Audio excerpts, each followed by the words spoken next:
Okay. So if it's the last day in the world, what are you gonna do? And then magsa-start a fifth. Ako po una po. Yeah. Hello po. What did you paint? Oh, kaya. Ito po. Artistic. Ikaw gumawa niyan? Ako. Amazing. Yun po. YOLO po. Kasi gusto ko po maging, mahilig po ako sa music. Okay. Mahilig po ako pumarty. Yung Ilan taon? ganun po. Ano po, 22 po. 22. Tapos ano po, yun. Hindi ako marunong yung mga ganun, yung DJ scratch, swag. So gusto ko pong matutunan yung mag-create ng music. Okay. Tapos Next. yung parang pumasok sa heart po ng tao, ganun.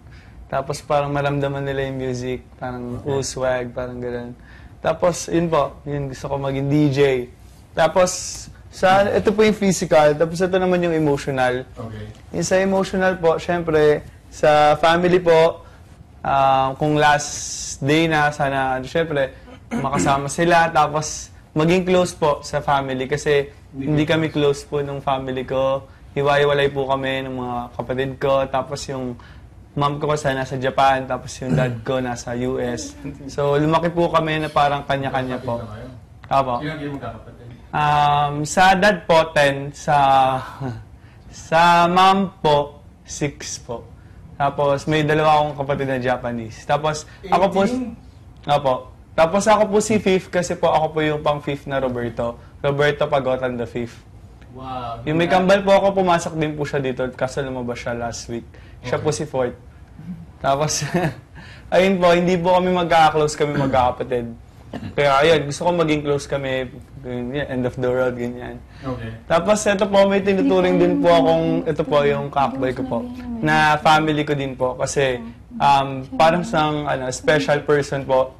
Kasi po, mabait siya. Parang yun nga, wala akong, yung family nakikita ko po sa ibang tao before, like sa mga friends, ganyan. Kasi sila yung nakakasama ko po kapag sa labas, ganyan. Tapos pag malungkot, sila rin po yung kasama ko po, ganyan. Siya po. So, ayun po. Yun, kung end of the world, gusto ko po siya makausap. Pero, syempre, ayoko na siyang sabihin kung sino siya. Tapos, kasi secret po. Tapos, tapos po, gusto ko siya makausap kasi, bago ako pumasok po dito, ang dami niya pong bilin, ganyan, na parang, yun, don't say that you're bisexual. Huwag mo sabihin na dapat matigas ka, ganyan. Eh ako nung pumasok ako dito, ganun na ako, na parang, ganun na ako agad. Tapos sabi niya, yun nga, kahit anong mangyari. Tapos yun, nung sinabi ko po dito, hindi ko po alam kung ano yung reaction. So, ayun, gusto ko po malaman, pero, ayun, kung nandiyan pa siya paglabas. May chance kayo? Ano po, chance? Hindi naman po.